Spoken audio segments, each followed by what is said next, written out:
Pinangunahan ni Camarines Sur Governor El Rey Villafuerte ang second quarter full council meeting ng Regional Peace and Order Council o RPOC na pinamumunuan ng gobernador. Dinaluhan ito ni na Vice Chairman Major General Alduin Almacen ng 9th Infantry Division ng Philippine Army, Police Colonel William Santos ng PNP Bicol, DILG Bicol Regional Director Attorney Arnaldo Escobar kasamang iba pang law enforcement agencies. Isa sa mga napag-usapan sa second quarter Regional Peace and Order Council full council meeting ng Bicol Region ang pagpapaigting pa sa kampanya kontra loose firearms kasunod ng Tacloban school shooting. Ayon sa chairman ng RPOC, maliban pa ito sa pagpapalakas pa ng security measures na ipinapatupad sa loob at labas ng school compound para hindi mangyari ang kahalintulad na insidente sa Bicol Region. Maglalabas rin ng memo ang RPOC para mas mapaigting pa ang seguridad sa mga paaralan. To strengthen yung civilian function, no? Hindi lang puro military ang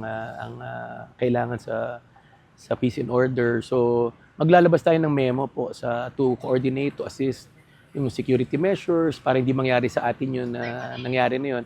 But ang basic problem talaga yung loose firearms na yan. So yan ang pinag-usapan namin kanina sa loob ng opisina, kung paano ma-prevent na yung nangyari dyan dito. Maliban sa pagtitiyak ng seguridad sa mga paaralan, tinalakay din ang sitwasyon ng peace and order sa Bicol Region mula sa insurgency, anti-criminality campaign at iba pa. Tuloy-tuloy ayon sa gobernador ang kampanya para mapanatili ang payapa at tahimik na rehiyon, katuwang ang law enforcement agencies at komunidad. Layon ng RPOC bilang policy-making body para sa whole of government approach para matiyak ang seguridad at kaligtasan ng publiko.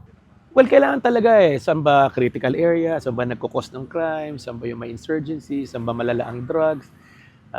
Yan din talaga dapat holistic ang approach. So yan ang pinag-uusapan at maganda naman maganda na suggestions ng mga iba't ibang agencies. Chris Novello, CSN.